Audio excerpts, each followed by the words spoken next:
They didn't see me. Not really. They saw the dirt, the torn jacket, the sleeping bag stuffed behind the dumpster. They saw a body on a bench, curled up against the cold. They saw a problem, a burden, a shadow. But they didn't see me. For 10 long years, I lived on the streets, beneath bridges, in alleys, on sidewalks that burned in the summer and froze in the winter. People walked past every single day, clutching their phones, sipping their lattes, rushing to work, pretending not to notice. I got used to the silence, the shame, the invisibility. But I wasn't always like this. I wasn't born on the sidewalk. I once had a name people called with love. I once had dreams that didn't feel ridiculous. I once had a family. What happened? That's what people always want to know, but they never ask. They assume. Drugs, crime, laziness, insanity. They don't imagine the truth, because the truth is too quiet. It starts small. A missed rent payment, a lost job, a sick parent, a broken heart, a betrayal. And then one day you just fall. And the world? It doesn't catch you. It steps over you. But here's what they really didn't see. I had something they didn't. A gift, a voice, a mind that never stopped writing, even when the world had erased my name. And maybe, just maybe, that gift was always meant to rise from the shadows. Before the streets became my world, I lived in a tiny apartment with my mother. She worked long hours cleaning offices, her hands always cracked and raw, but her spirit, gentle, warm. She believed in small things, like hugs before school and prayers before bed. I didn't have much, but I had a notebook, a cheap, spiral-bound notebook with a red cover, and pages so thin they crinkled when I turned them. It was my treasure. I wrote everything in it, not just homework or stories, but my thoughts, my questions, my pain, my hope.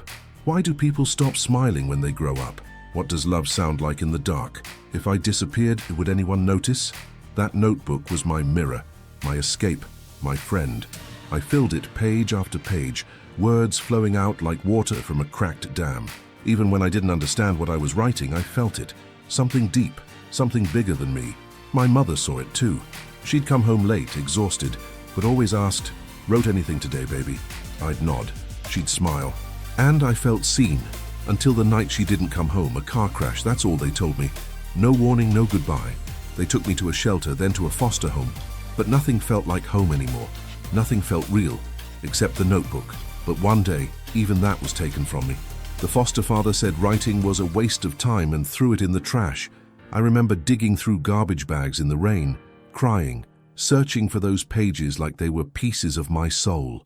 I never found them. That's when the streets began to whisper my name. But I never stopped writing. If not on paper, then in my head. If not with a pen, then with my eyes. Every sidewalk crack, every broken window, every cruel laugh became poetry, even if no one would ever read it. There's something strange about silence on the streets. It isn't really silent. It whispers.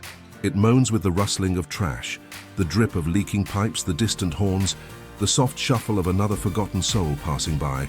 But in that chaos, I learned to listen, really listen. And then I started writing again. Not in notebooks. I had no paper, no pen. But I found another way. A broken piece of chalk from an abandoned schoolyard. A stub of charcoal left from a street fire. Even my own finger dragging lines in the dust. Walls became pages. Pavement became canvas. Every night while the city slept, I poured my soul onto concrete. Poems, prayers, phrases that came like lightning in the dark. Some stars are too bright for this world. Love is the last thing they can't steal. You are not invisible. You're just ahead of your time. People would pass in the morning, stepping over my words like spilled coffee. Some would frown. Some would smirk. Some would stop for just a second before walking away. But I didn't care anymore, because I wasn't writing for them. I was writing for me, for the child who lost everything, for the soul trying to stay alive. And sometimes, just sometimes, I'd catch someone reading, a tear, a smile, a pause. Even if they never said a word, I knew. My whispers in the alley were being heard, just not by the ones I expected. Not yet. To most, I was a ghost. But what they didn't know, what they never bothered to see, is that my gift had grown sharper in the shadows. I could feel people's stories just by watching them. A twitch of the hand, a glance over the shoulder, the way someone held their coffee like it was armor. And somehow I turned those stories into words. They'd come to me in the middle of the night like a flood. Sentences, metaphors, full verses. No structure, no logic, just emotion, raw and real. And I would etch them into whatever space I could find. A brick wall, a piece of cardboard, the back of a receipt someone threw away. I didn't know it then, but I was building something, a legacy, a trail of unseen beauty in forgotten places. One morning, I wrote something simple on a wall near a bakery.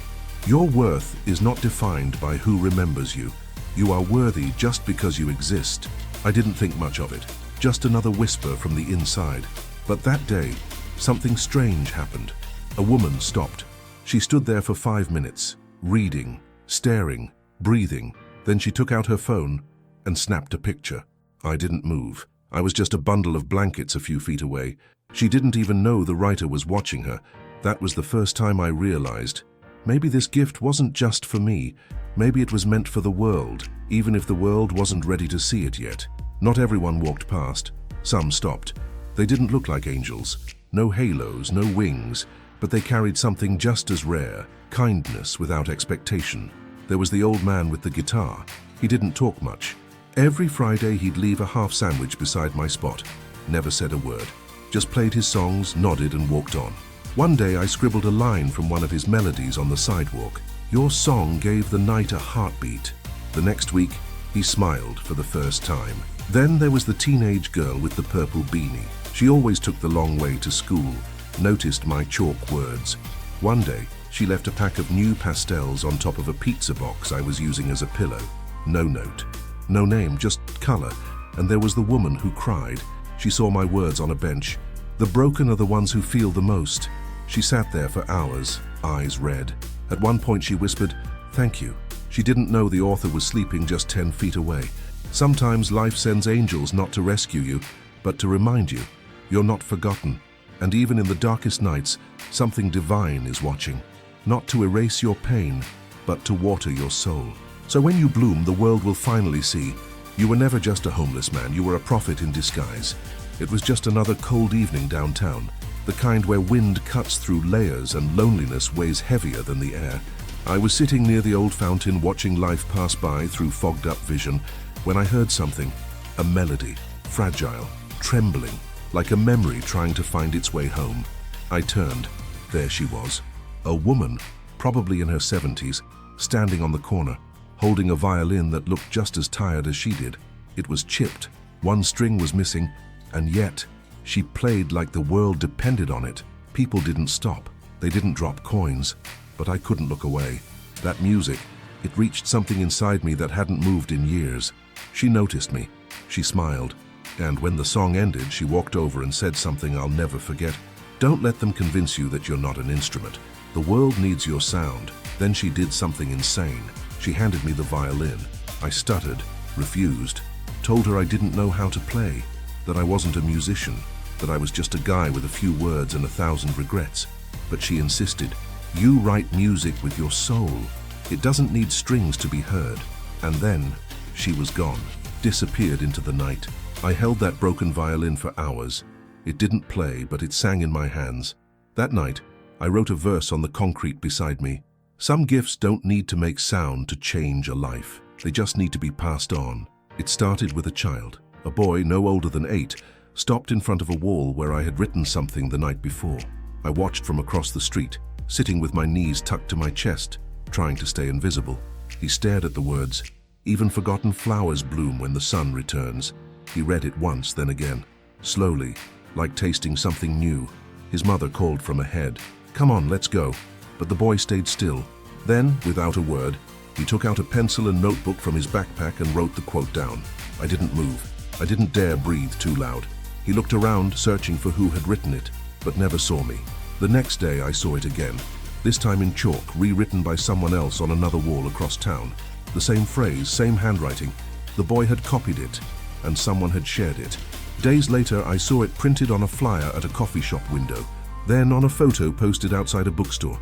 My words, my forgotten whispers, were moving, like seeds catching the wind. One day, a woman walked past me, holding her phone up, excitedly showing her friend, "Look at this post, it went viral. Nobody knows who writes them, but they're everywhere." And there I was, the nobody who had written them all. For the first time in years, I felt something crack open inside me. Hope, maybe, Not because I was becoming known, but because my truth, my pain, my poetry, my essence was being felt. It happened faster than I could process. One post became 10. 10 became thousands. Someone had created an account called the Sidewalk Prophet. They posted photos of my chalk writings, each quote tagged with streets I had once slept on. No one knew who the writer was. That mystery only made it grow faster. Soon, people were searching. Some started wandering the city just to find new sidewalk verses. Some brought chalk of their own and added their own pieces beside mine. Others left thank you notes taped to walls, hoping the author would return and see them. One day I saw a girl kneel down to write next to one of my original quotes.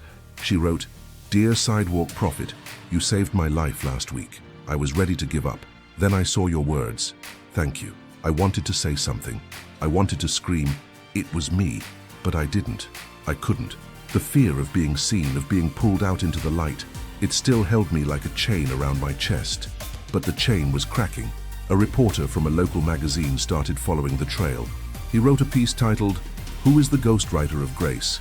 And that piece, it reached a national outlet. Then came the podcast interview with a teacher. She told the story of a student, her student, who brought in a notebook full of quotes written in a child's handwriting. She said, "I thought he made them up, but now I realize he found something sacred and passed it on." That boy, that moment, it had come full circle. And then came the call. Our TV host wanted to find the Sidewalk Prophet and bring him on air. Of course, they had no idea where to begin, but someone did. The message came from a volunteer at a shelter I used to visit once in a while, someone who'd seen me writing in corners, muttering verses under my breath, sketching symbols into paper cups. She connected the dots. "You need to see this," she said, placing her phone in front of me. It was my quote, one I'd written months ago in the rain, now framed in gold, sitting behind a news anchor on national television. The caption read, "The Sidewalk Prophet speaks for a generation." I laughed, then I cried. She handed me a mirror and whispered, "The world is ready, are you?" I didn't feel ready, but I said yes. A few days later, I was sitting in a studio. They offered to cut my hair, buy me clothes, even rewrite my story into something more digestible. I said no. I wanted to be seen, really seen, for the first time in a decade. I wanted to sit there, raw, unpolished, with the truth in my hands. And so I did. The host leaned forward and asked gently, "How did this begin?"